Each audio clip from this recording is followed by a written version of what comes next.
The video that's about to play and show you how to install a Dodge Ram patch panel using the full replacement method is not my preferred method, but I'm doing this video for people who have inadvertently removed the broken glass, not fully understanding the original video that shows how to use it as a patch panel.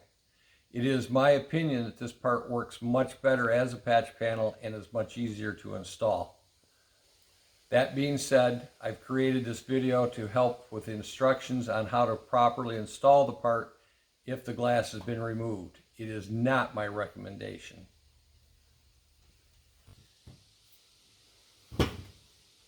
Hi, Brad from Brad'sAutoglass.com and Backglass Slider on eBay. I make the patch panels for a variety of different pickup trucks from about 1999 going forward. And today we're working on a Dodge Ram 2011. But today we're going to take the patch panel and use it as a replacement panel. This is against my recommendations. The patch panel works very well and looks really good when it's done, but some people want to take this to the next level, and that's what we're going to do in this video and explain how to use the materials and place the glass. So we're going to get started, and as you can see, I've already been starting to clean some of the broken glass off of the frame, which normally we would leave that broken glass there because it's bonded so well and then bond over it. But today we're going to do a full replacement. So stay with me and let's get started. So the tool that I'm using comes from Harbor Freight. It's called a multifunction tool. And it has this blade that comes with the tool that's a little bit longer and has teeth on the end of it. And as you can see, I've ground it down to about the shape of a butter knife and about as sharp as a butter knife. And I recommend doing the sharpening on the side facing away from you so that the flat side of the back or the front of the blade, when you're looking at it like this, will stay with the glass instead of wanting to dive into the frame. And then you're going to cut and you're going to use mostly the tip, but you can also use the side and just use it however it works best for you.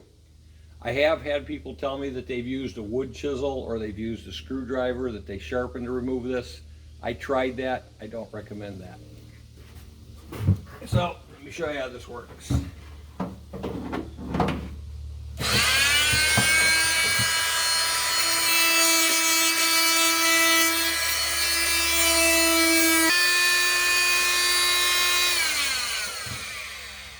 As you can see, it's somewhat time consuming and labor intensive, but it can be done.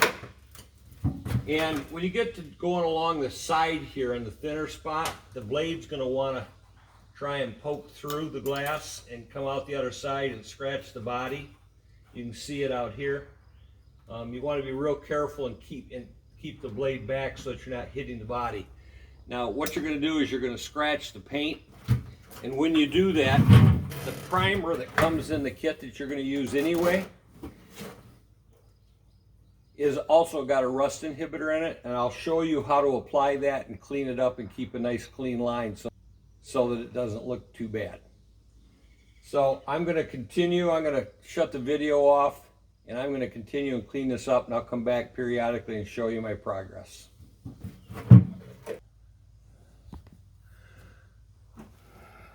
All right, I've made some progress. I've got up this side and I still got glass to go there. And what I discovered is that you want to start by the center window because it's sturdier, and work your way this way, coming across to the outside of the truck, because the rail is a little flimsy. It'll be okay, and I'll show you how to deal with that later in the video. But I'm going to continue working and get the rest of this glass off, and then I'll finish up the bottom. The tool is working well, but you need to pay attention to how it works and let the tool work. Don't force the tool. And you want to keep the blade up against the glass as much as you can and not dive into the substrate. So, and you'll get a feel for it. And I recommend that you spend some time on the bottom and learn to use the tool and get the feel for it so that you can do a better job on top to prevent any leaks that might occur. And again, I'll show you how to deal with anything that I think might cause a leak.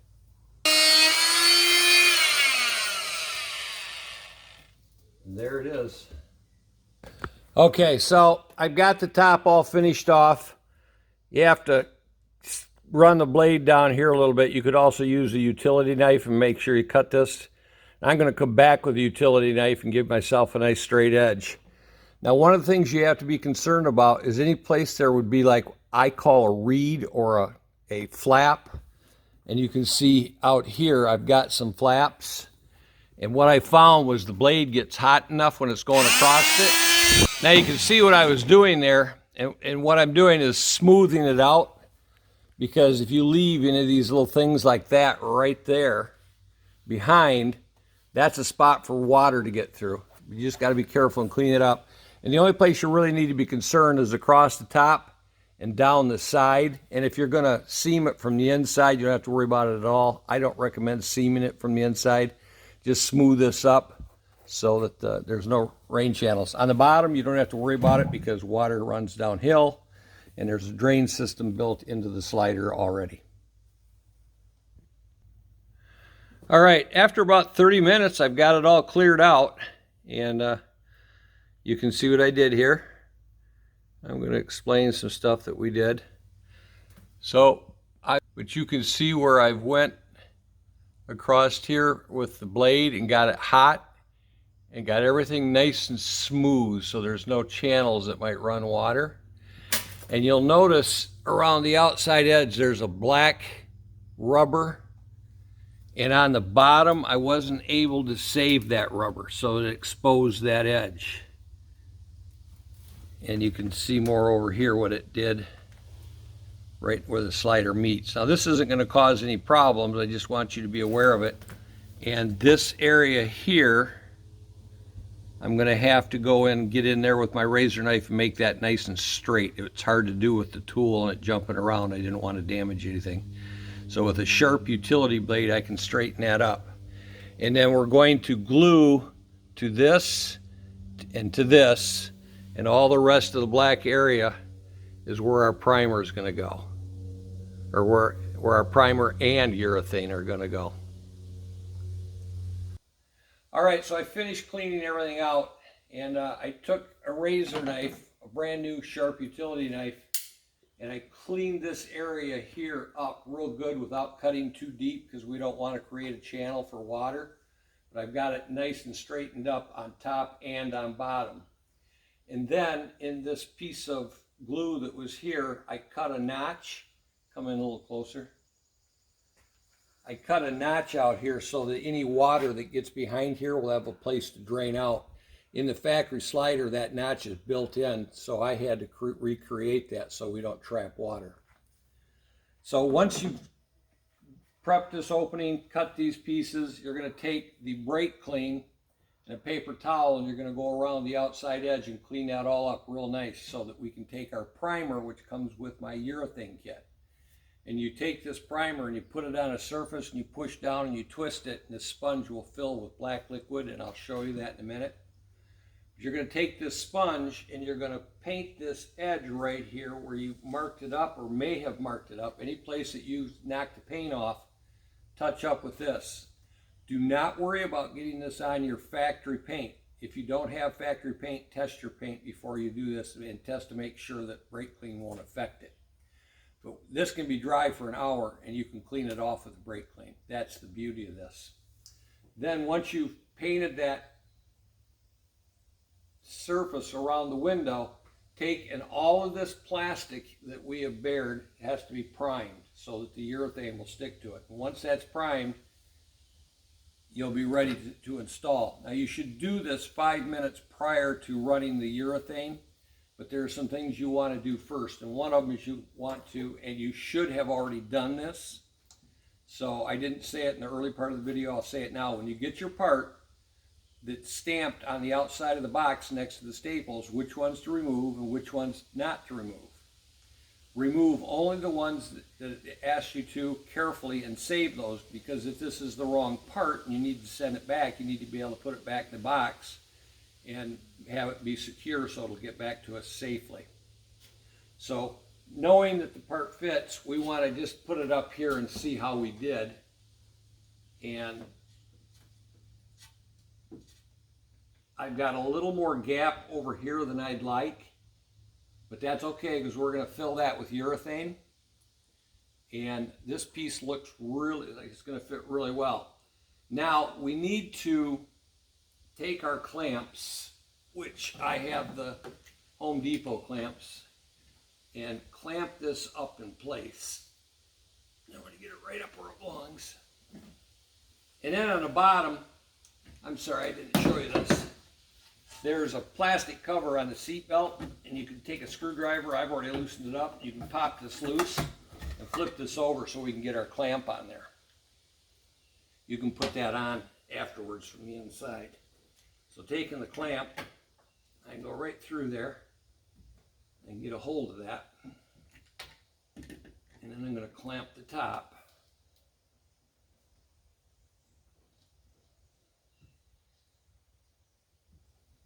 And this is why we have to use the ratchet strap to tie this down to get this to bend. The back of this cab is curved. It's not flat like a Chevy or a Ford. The Dodge is bowed. And they even bend the factory slider into place to make it fit. So that looks really good. Now what I want to do, so the next thing I've got to do is prime it, urethane it, and put it into place. So I'm just reviewing, making sure I got everything ready. I've seamed and sealed all of the plastic substrate so that there's not going to have any leaks because of the reed where we might have cut into it. I've got this all cut out nice and square. It's a little more opening than I need, so I'm going to start out by running a bead of urethane here, and then I'll put the urethane the rest of the way around. I've also got my strap that we're going to use to strap it down, and I've got it run through the seat headrest so that it doesn't rise up because the cab is angled up and it's going to want to run up on us. And then I've got a small 2x4 or 2x2. You can use a piece of cardboard made out of the box. I'll show you how to do that as we go into the video. But I'm going to open the primer, and once first with the primer you need to shake it for 60 seconds to make sure it's all good to go. And then you're going to open it, and I'll show you how to do that. Pause.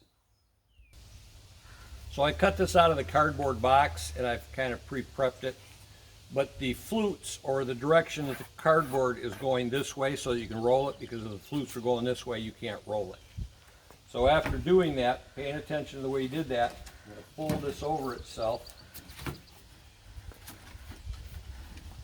This is going to give me a little help holding that window down.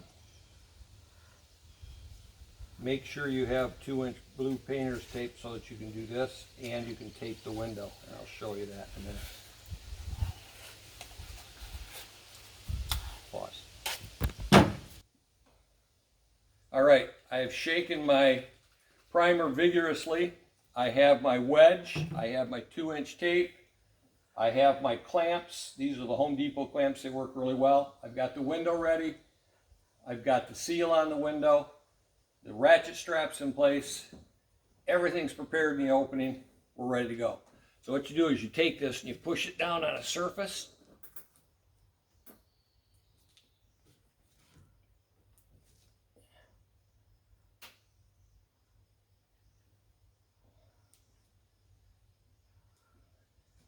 There it goes.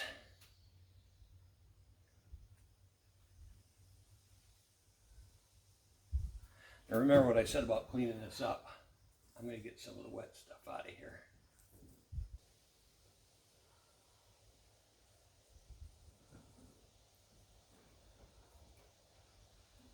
Give it a little fill.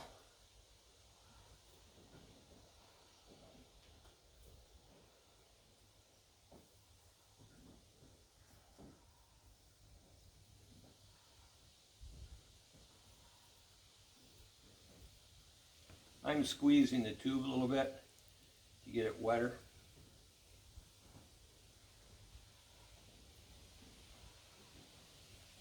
The foam is starting to wear out, so don't press too hard. This spot here, you want to really get it in here.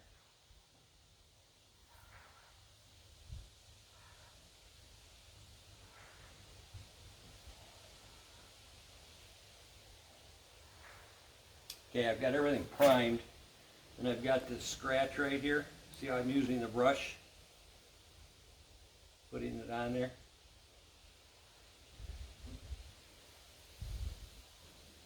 And then over here I had a couple of scratches.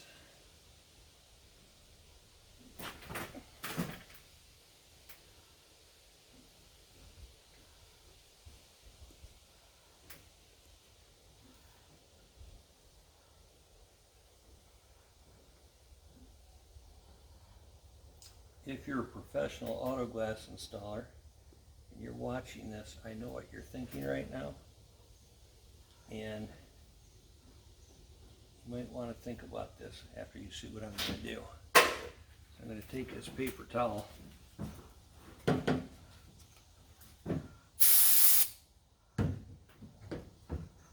You can see where I got too much primer on the body.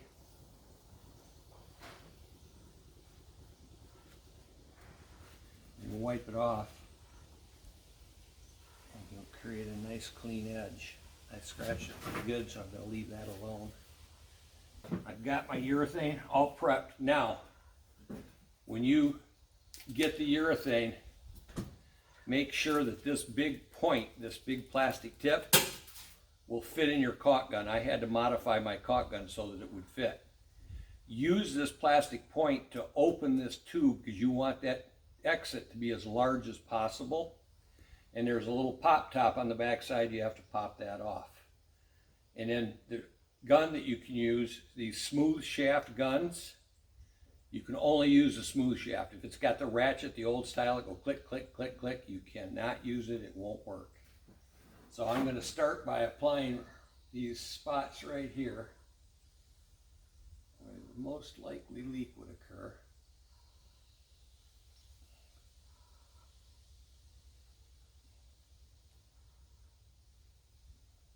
Fill that in, and then I'm going to bridge it from top to bottom,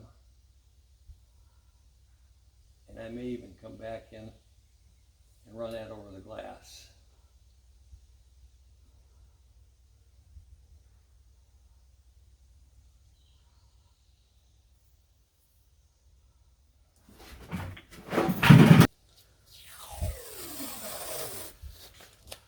So you can see where I've placed the urethane, and I'm just about ready to go. Down on the bottom here, I cut that bottom piece of urethane that held the original window in a little low, so I had to pile it a little high. Make sure you do that.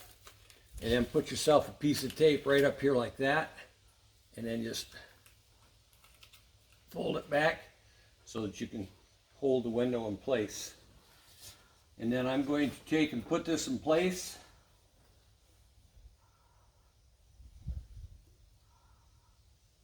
To pull that out, and I recommend that don't try and do what I did. Oh no, is it on? All right. I like where it's lined up. All right, so I got the window in there. I had to stop because I got a little urethane on my hand. I got to drop it down.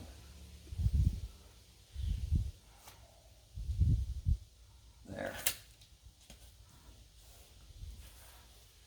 And then with the clamps, checking to make sure I'm right where I want to be.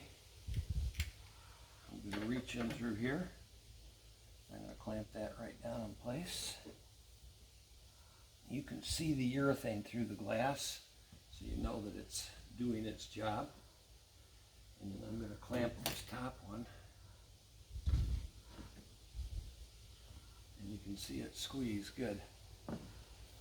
And then the thing that I recommend you do before you even try the ratchet strap, which is the last thing we're going to do, is tape this right like that. And what that'll do Just prevent that window from shifting left to right. Now, I've got a little bit of urethane sticking out here. Do not try and clean this up while it's wet. Give it 6 hours to dry and then go back and clean it up when it's soft, but not hard yet. All right. Now, I want to tape across the bottom as well.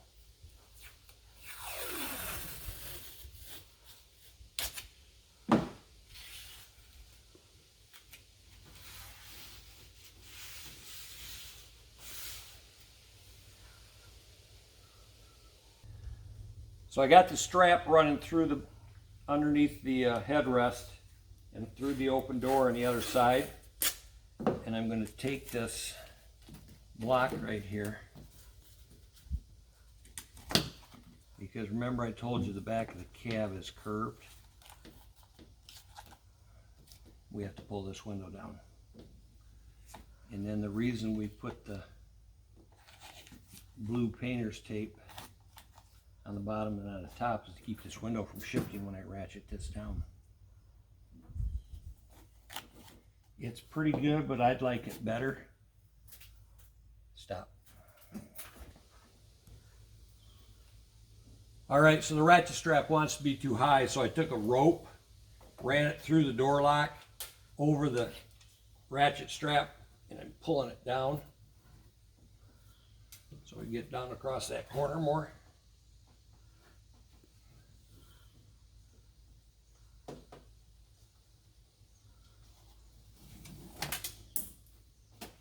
I'm going to tie this off and I'll come back. Okay. So I got the rope holding the other end down, getting this angle that I'm looking for.